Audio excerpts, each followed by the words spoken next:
नमस्कार, स्वागत है आपका द पॉलिटेक्निक क्लासेस के यूट्यूब चैनल पे। सेकंड सेमेस्टर जो सिविल और इलेक्ट्रॉनिक्स ब्रांच के स्टूडेंट हैं उन्हें communication skill in English subject में 30 क्वेश्चन मिले थे ऑब्जेक्टिव के।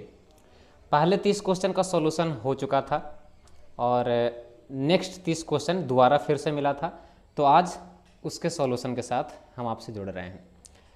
चलिए तो आंसर मिलाया जाए। तो पहला क्वेश्चन जो कि 31वां क्वेश्चन है, चूँकि यहाँ पे हम लोग 30 क्वेश्चन पहले बना लिए थे हम लोग, तो ये 31वां क्वेश्चन है, तो इसे आज के लिए तो पहला मानेंगे। तो चलिए, ये पहला क्वेश्चन आज का रहा, a person standing with his hand in pocket at his work place indicates. एक व्यक्ति है जो अपने वर्क प्लेस पे यानी कि जहाँ पे काम होता है वहाँ पे पॉकेट में हाथ डाल के खड़ा है, तो आप इसे क्या मानेंगे? मैनर? नहीं, मैनर तो बिल्कुल नहीं मानेंगे। और केयरलेसनेस? हाँ, केयरलेसनेस हो सकता है, क्योंकि पॉकेट में हाथ डाल के खड़ा है यानी वो असावधान है। अगर वहाँ पे कोई इंसिडेंट होता है तो वो उसके लिए तुरंत एक्टिवली रेडी नहीं रहेगा, क्योंकि उसके दोनों हाथ पॉकेट में है। एक है कैजुअल एटीट्यूड, ये भी सही है। कैजुअल एटीट्यूड उस व्यक्ति का वैसा है कि वो हमेशा जब भी खड़ा होता है पॉकेट में हाथ डाल के स्टाइल में खड़ा होता है, इसलिए हमारा ऑप्शन डी यहाँ पे बिल्कुल सही हो जाएगा। अगला क्वेश्चन है, para language is a kind of action language that refers to. Para language एक तरह का एक्शन लैंग्वेज है और उससे मतलब कि किससे संबंधित है ये? Para language refers to actual में वर्ड्स जो होते हैं उससे नहीं। एक्चुअल में वर्ड तो लैंग्वेज होते हैं, पैरा लैंग्वेज तो वर्ड के पीछे जो चीज़ें मैटर करती है, जैसे में tone of voice, pace of speed, समझे? तो इन सबको बोलते हैं पैरा लैंग्वेज। बॉडी लैंग्वेज भी नहीं, नन ऑफ दीज भी नहीं, यानी कि यहाँ पे हमारा ऑप्शन नंबर सी बिल्कुल सही है। तो आज का दूसरा यानी कि क्वेश्चन नंबर 32 का आंसर सी। चलिए 33 नंबर क्वेश्चन पे आते हैं। Giving a non verbal message is. Non verbal message दिया जा सकता है, मतलब दिया जाता है। स्पॉन्टेनियस, बिल्कुल सही। नॉन वर्बल मैसेज स्पॉन्टेनियसली ही दिया जा सकता है, जब सेंडर और रिसीवर दोनों प्रेजेंट हों तब ने ये कुछ इशारा करेगा सेंडर और रिसीवर समझेगा उसे। उसके बाद ए ड्रामेटिक स्किलफुल, क्या ये मतलब एक ड्रामेटिकल स्किल है ये? तो हाँ, बिल्कुल सही बात है। कुछ लोग होते हैं कि नॉन वर्बल कोड्स ज़्यादा यूज नहीं करते, फेशियल एक्सप्रेशन उनका कुछ ज़्यादा नहीं बदलता, वो हाथ पैर ज़्यादा नहीं हिलाते, लेकिन कुछ लोग बहुत ज़्यादा हिलाते हैं जैसे ड्रामा कर रहे हों, तो ये ड्रामेटिक स्किलफुल होता है। उसके बाद क्या है? डेलिबरेट।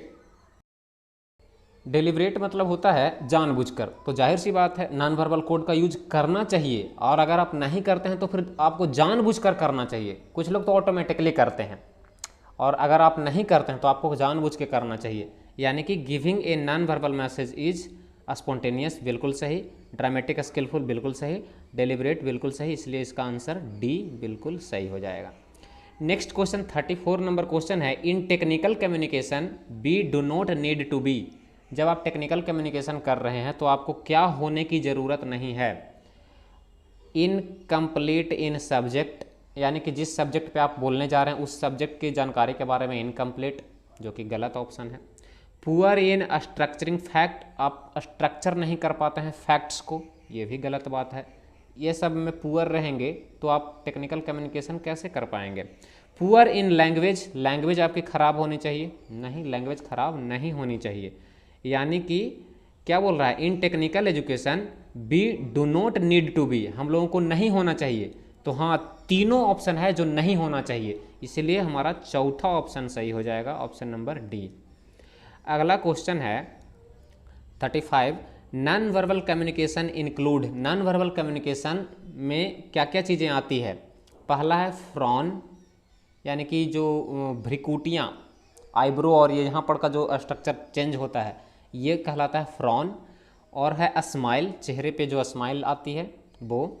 और बिंकिंग, वो आँख मटकाना, बिंकिंग मतलब समझ रहे होंगे आप। द नॉन वर्बल में ये सब चीज़ें आती हैं, तो हाँ तीनों चीज़ें आती हैं, भ्रिकुटियाँ, स्माइल और ये आँख वाला खेला। तो यहाँ पे ऑल ऑफ दीज ऑप्शन बिल्कुल सही है। तो हमारे पास अगला क्वेश्चन है 36 नंबर क्वेश्चन है। नॉन वर्बल कम्युनिकेशन, अच्छा 36, टेक्निकल जॉर्गन और सिमेंटिक बैरियर दैट आर, ये क्वेश्चन में थोड़ा सा हमने करेक्शन करवाया था, आपको मैसेज भेज दिया गया था आपको। Technical jargon in semantic barriers are, इस क्वेश्चन का करेक्ट ये होना चाहिए था क्वेश्चन। तो थोड़ा सा ये मिस्टेक होता है बुक का टाइपिंग में, कोई बात नहीं, हम आगे देख लेते हैं। टेक्निकल जॉर्गन क्या होते हैं सिमेंटिक बैरियर में? तो सिमेंटिक बैरियर जब समझाए थे आपको तो बताए थे ना कि जब मतलब अलग अलग आ जाए, शब्द जो आप कम्युनिकेशन में यूज कर रहे हैं उसका मतलब में अंतर हो जाए, भाषा से संबंधित समस्या आ जाए, तो उसे सिमेंटिक बैरियर कहा जाता है। तो यानी कि टेक्निकल वर्ड नोट अंडरस्टैंडेबल, वैसे वर्ड जो समझ में नहीं आ सकते, जैसे अगर दो डॉक्टर आपस में बात कर रहे हों और आपको डॉक्टरी के मतलब डॉक्टरी का नॉलेज ना हो तो आप उनके जो टेक्निकल टर्म्स हैं उनको नहीं समझ पाएंगे, समझे? तो वो आपके लिए क्या होगा? टेक्निकल जॉर्गन्स, ठीक है। टफ वर्ड नहीं होंगे, फॉल्टी ट्रांसलेशन भी नहीं होगा, इजी वर्ड्स तो होगा ही नहीं। यहाँ पे सुटेबल आंसर है technical words that is not understandable. Next question है communication through body movement is known as, body movement के थ्रू जो कम्युनिकेशन होता है नॉन वर्बल कोड में आपको बताया गया है, बार बार आता है ये क्वेश्चन, 2018 में ये क्वेश्चन आया है। तो आप उन 6-7 जो नॉन वर्बल कोड लिखवाए हैं मैंने उसे पूरी तरह से याद कर लीजिएगा, काइनेसिक्स, प्रॉक्सिमिक्स, हैप्टिक्स वगैरह। तो यहाँ पे बॉडी मूवमेंट्स कौन होता है? काइनेसिक्स। अगला 38 नंबर क्वेश्चन है non verbal communication does not include, non verbal communication में क्या इंक्लूड नहीं होता है? क्या इंक्लूड नहीं होता है जी नॉन वर्बल कम्युनिकेशन में?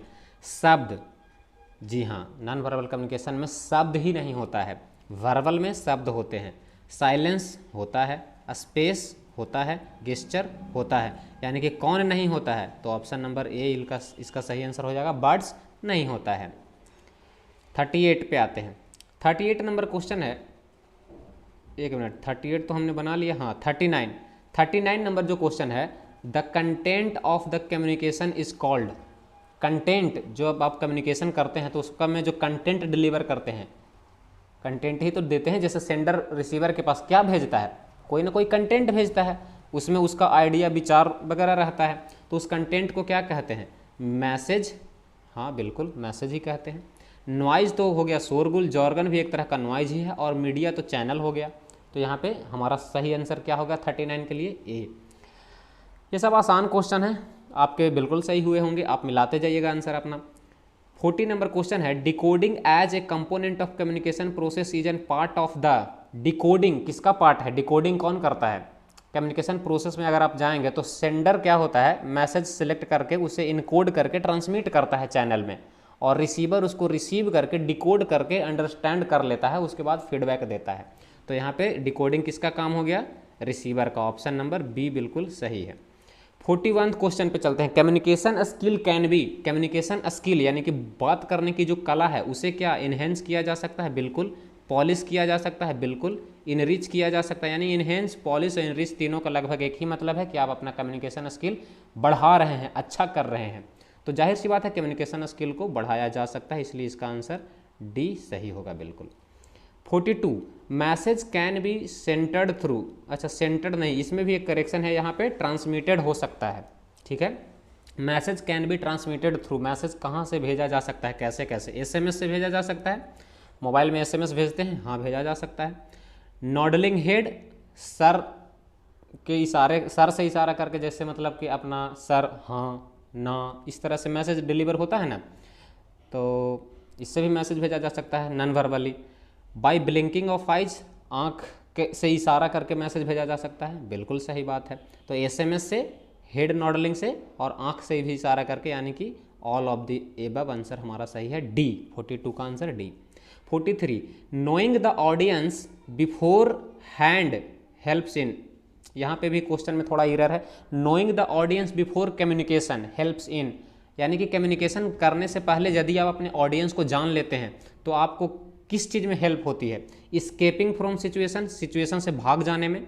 फेसिंग द सिचुएशन, सिचुएशन को फेस करने में। सेंफ्यूरिंग द ऑडियंस, इसका तो कोई मतलब ही नहीं बनता। रनिंग ऑलवेज नहीं, running away from the audience, माने ऑडियंस के से भाग जाना। तो ऐसा नहीं है, भाग जाना नहीं, यदि आप ऑडियंस को जानते हैं तो आप सिचुएशन को फेस करेंगे, यानी कि हमारा ऑप्शन बी सही है। समझ रहे हैं, सिचुएशन से भागना नहीं है। जब आप ऑडियंस को जान रहे हैं, समझ रहे हैं कि वो किस बैकग्राउंड से आया है, नॉलेज क्या है, उसका नॉलेज लेवल क्या है, किस टॉपिक पे बात करने वाले हैं, तो आप सिचुएशन को फेस करते हैं अच्छे से। तो 43 का B. 44 features of communication includes, communication में कौन कौन से फीचर होते हैं including. It is needed by all, क्या ये सभी की ज़रूरत है, बिल्कुल। इट इज़ सेल्डम नीडेड, क्या ये कभी कभी ज़रूरत पड़ता है, नहीं, ये सभी की ज़रूरत है और हमेशा ज़रूरत पड़ता है।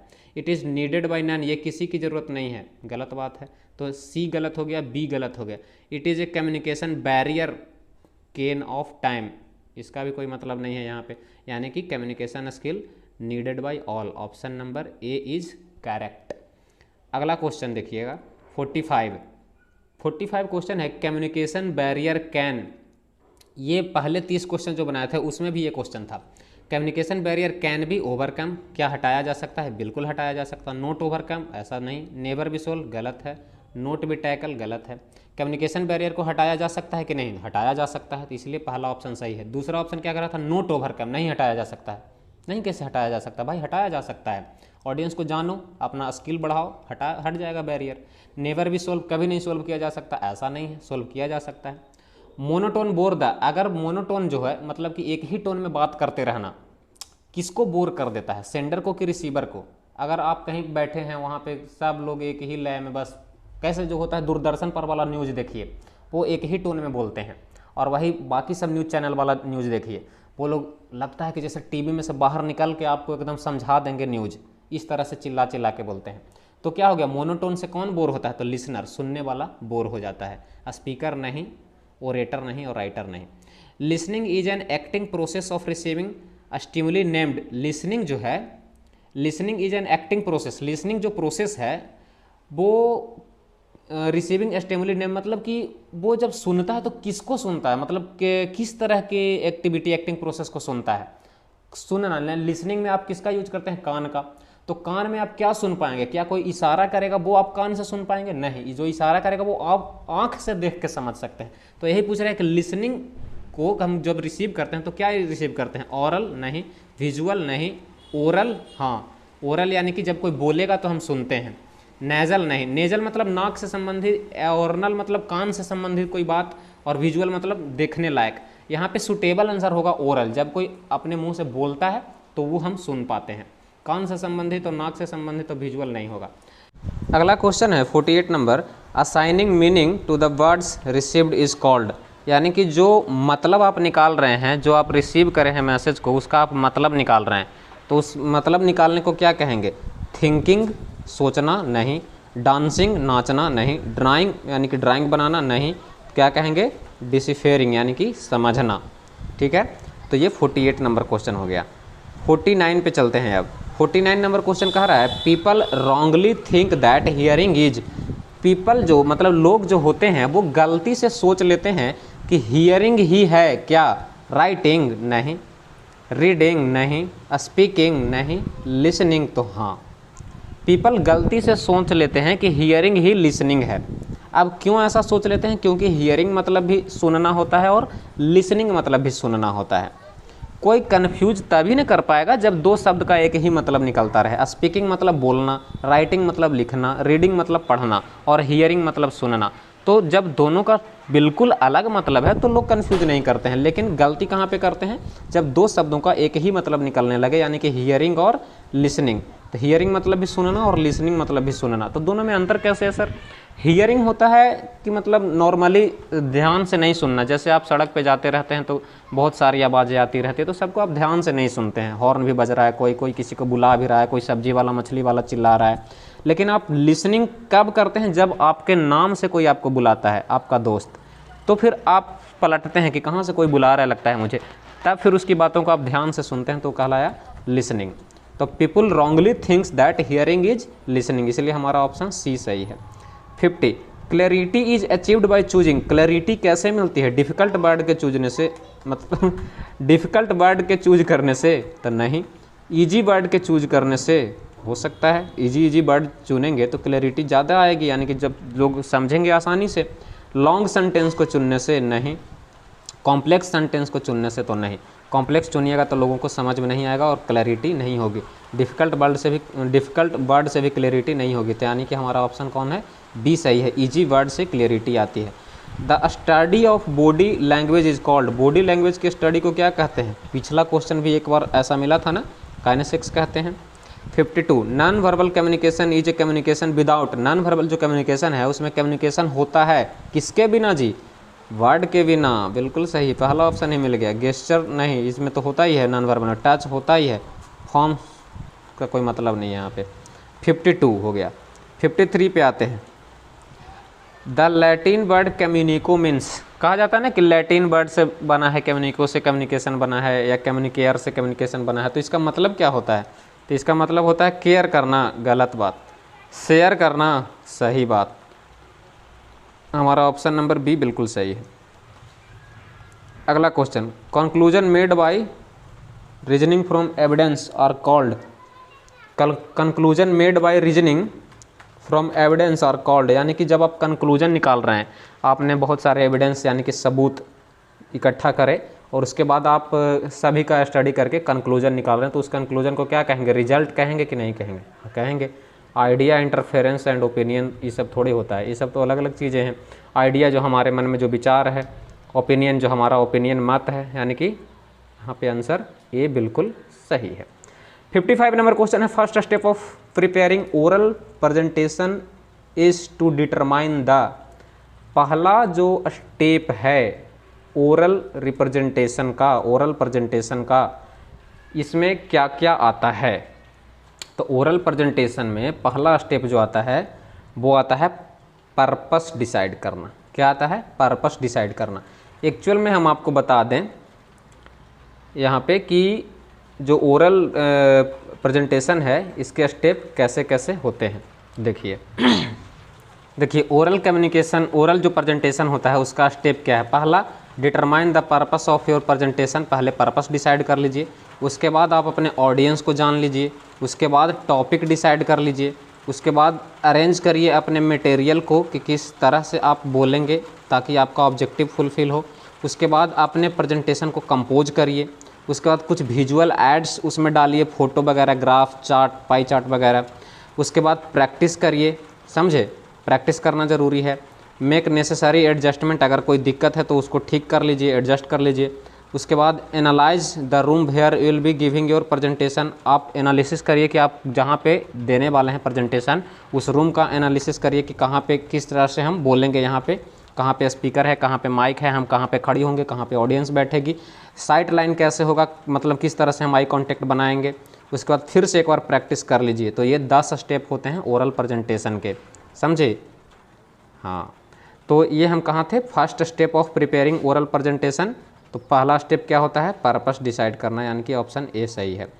56 जो क्वेश्चन है, a written request for job is called, job के लिए जब हम रिटेन रिक्वेस्ट देते हैं तो उसे क्या कहते हैं? एम्प्लॉयमेंट लेटर कहते हैं। फनी लेटर, मजाकिया लेटर थोड़ी होता है। ऑर्डर लेटर, आप ऑर्डर थोड़े देते हैं कि हमको नौकरी पर रखिए। कंप्लेन, कोई शिकायत थोड़ी आप कर रहे होते हैं, आप तो पहला बार नौकरी के लिए आवेदन देते हैं, तो उसे क्या कहते हैं? Employment letter. हालांकि लेटर रिपोर्ट हम लोग अभी पढ़े नहीं हैं, ये आगे वाले यूनिट में है, तो पढ़ लेंगे तो जानेंगे। खैर ये क्वेश्चन पहले आ गया, फिर भी इसका आंसर ए आप आसानी से दे सकते थे। फनी नहीं हो सकता, ऑर्डर नहीं हो सकता, कंप्लेंट नहीं हो सकता। तो मेथड ऑफ एलिमिनेशन से इसका ऑप्शन ए मार सकते थे आप, जो कि सही है। सीवी को और क्या कहा जाता है? हाँ, ये क्वेश्चन भी थोड़ा आप लोग अभी नहीं जानते हैं क्योंकि ये भी रिपोर्ट और राइटिंग वाला से आया है। तो सीवी को क्या कहते हैं? रेज्यूमे। सीवी को क्या कहते हैं? रेज्यूमे भी कहते हैं। समझ गए? ये सब के बारे में बाद में हम लोग अभी डिटेल में पढ़ेंगे, नोटिस क्या होता है, रिपोर्ट क्या होता है। लेकिन यहाँ पे आपको बता दें 57 नंबर क्वेश्चन का आंसर ए बिल्कुल सही है। सीवी को क्या कहते हैं? रेज्यूमे कहते हैं। 58 नंबर क्वेश्चन, बिजनेस लेटर क्या है? बिजनेस लेटर क्या फनी होता है, मजाकिया होता है? नहीं। क्या सीरियस होता है? सीरियस किसको बोलते हैं? मतलब सीरियस, फॉर्मल और इनफॉर्मल तो हम लोग पढ़े हैं, सीरियस ऐसा कुछ पढ़े नहीं। लेकिन गंभीर नहीं होता, ये कोई मतलब नहीं होता कि बिजनेस लेटर गंभीर हो, सीरियस हो। हाँ, फॉर्मल होता है, उसमें पार्टिकुलर एक तरीके से सब कुछ सजाया हुआ रहता है। तो हम कह सकते हैं business letter are formal in nature. हमारा ऑप्शन डी सही है। 59, which option is not applicable to effective communication, कौन सा ऑप्शन है जो इफेक्टिव कम्युनिकेशन के लिए सही नहीं होता है? It is an important for human, क्या ये ह्यूमन के लिए एन इम्पोर्टेंट है? नॉट एप्लीकेबल, यानी कि जो इफेक्टिव कम्युनिकेशन के बारे में एप्लीकेबल ना हो।